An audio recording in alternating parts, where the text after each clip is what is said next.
নমস্কার বন্ধুরা, শিবানীজ রান্নাঘরে সবাইকে স্বাগত। আজ আমি নিয়ে এসেছি রুটি পরোটার সঙ্গে খাওয়ার মতন আলু ফুলকপির তরকারি। এটা ভীষণই সহজভাবে করে দেখানোর চেষ্টা করেছি। আর রেসিপিটা যদি ভালো লেগে থাকে প্লিজ একটা লাইক করবেন। চলুন তাহলে রেসিপিটা দেখে নেওয়া যাক।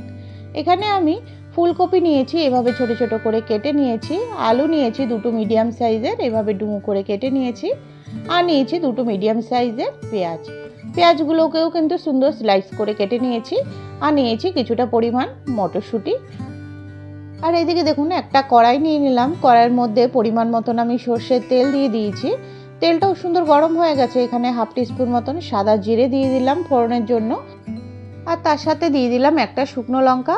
ফোড়নটা সুন্দর রেডি হয়ে গেছে। এবার আমি কেটে ধুয়ে রাখা সেই আলুগুলো আমি দিয়ে দিচ্ছি। দেখুন আলুগুলো সব দেওয়া হয়ে গেল। এরপরে একটা খুন্তির সাহায্যে একটু নাড়াচাড়া করে দিচ্ছি।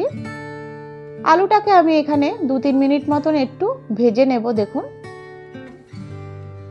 এরপরে এখানে দিয়ে দিচ্ছি ফুলকপি। এবার আলু আর ফুলকপিটাকে ভালো করে একটু নাড়াচাড়া করে দিলাম। আর এখানে দিয়ে দেব হাফ চামচ মতন একটু নুন দিয়ে দিচ্ছি। আর দিচ্ছি হাফ চামচ মতন হলুদ গুঁড়ো।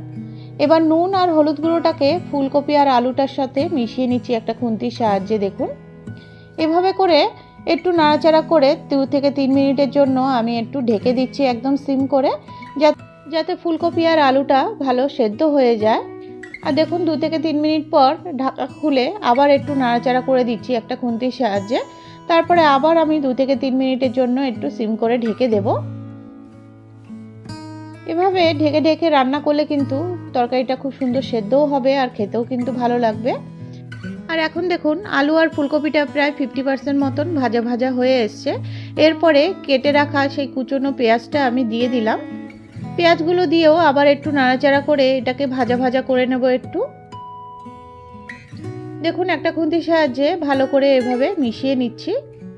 আমার রেসিপিগুলো যদি আপনাদের ভালো লেগে থাকে প্লিজ চ্যানেলটিকে সাবস্ক্রাইব করার অনুরোধ রইল। আর যারা সাবস্ক্রাইব করে রেখেছেন তাদেরকে অসংখ্য ধন্যবাদ। দেখুন পেঁয়াজটাও কিন্তু এখন অনেকটাই নরম হয়ে এসছে। আর ফুলকপি আর আলুটাও সুন্দর ভাজা ভাজা হয়ে এসছে।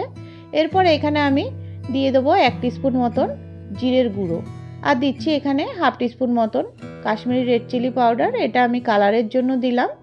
যেহেতু আমি এখানে রুটি খাওয়ার তরকারিটা করছি, এটা বেশি ঝাল ঝাল করব না, একটু হালকাই রাখবো। আপনারা যদি ঝাল খেতে পছন্দ করেন তবে ঝাল দিতে পারেন। তারপরে দেখুন এখানে পরিমাণ মতন আমি জল দিয়ে দিলাম। জলটা কিন্তু আমি বেশি দিলাম না, যেহেতু এটা আমি রুটির সঙ্গে সার্ভ করব, তার জন্য একটু মাখা মাখা যাতে হয় তার জন্য অল্প পরিমাণ জল দিয়ে দিলাম। আর এখানে যে মটরশুঁটিগুলো নিয়েছিলাম ওই মটরশুঁটিগুলোও এখন দিয়ে দিলাম। আর এখানে চেরা কাঁচা লঙ্কা 2টো মতন আমি দিয়ে দিলাম। তারপরে একটু নাড়াচাড়া করে একটু মিশিয়ে নিচ্ছি। এরপরে দেখুন ঝোলটাও সুন্দর ফুটে উঠেছে। এরপরে সিম করে একদম 5 মিনিটের জন্য এটা সেদ্ধ হতে রেখে দেব। আর দেখুন ঝোলটা কিন্তু অনেকটা শুকিয়ে এসছে। তারপরে একটা খুন্তির সাহায্যে একটু নাড়াচাড়া করে দিলাম। আর দেখুন আলুটা কিন্তু এখন সুন্দর সেদ্ধ হয়ে গেছে। এরপরে একটা খুন্তির সাহায্যে এভাবে একটু আমি আলুগুলোকে ম্যাশ করে দিচ্ছি, যাতে ঝোলটাও সুন্দর ঘন হয়ে আসে আর খেতেও কিন্তু ভালো লাগে। এরপরে এখানে দিয়ে দিচ্ছি 1 চামচ মতন চিনি। যেহেতু আমি এটা রুটির সঙ্গে সার্ভ করব তার জন্য একটু মিষ্টি মিষ্টি হলে কিন্তু বেশি ভালো লাগে। তারপরে সব কিছুকে একটু মিশিয়ে নিলাম। এরপরে কিছুক্ষণ একটু ফুটিয়ে নিচ্ছি আবার। আর এখন সবার শেষে দিয়ে দেবো কিছুটা পরিমাণ ধনেপাতা। যদি ধনেপাতার ফ্লেভার আপনাদের পছন্দ হয় তাহলে দিতে পারেন, কিন্তু ভীষণই টেস্টি লাগে।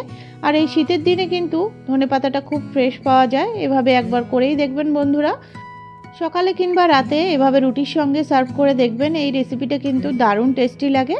রেসিপিটা যদি ভালো লাগে অবশ্যই একটা লাইক করবেন। আজ তবে এটুকুই। আবার অন্য কোনো দিন অন্য কোনো রেসিপির সঙ্গে হাজির হব।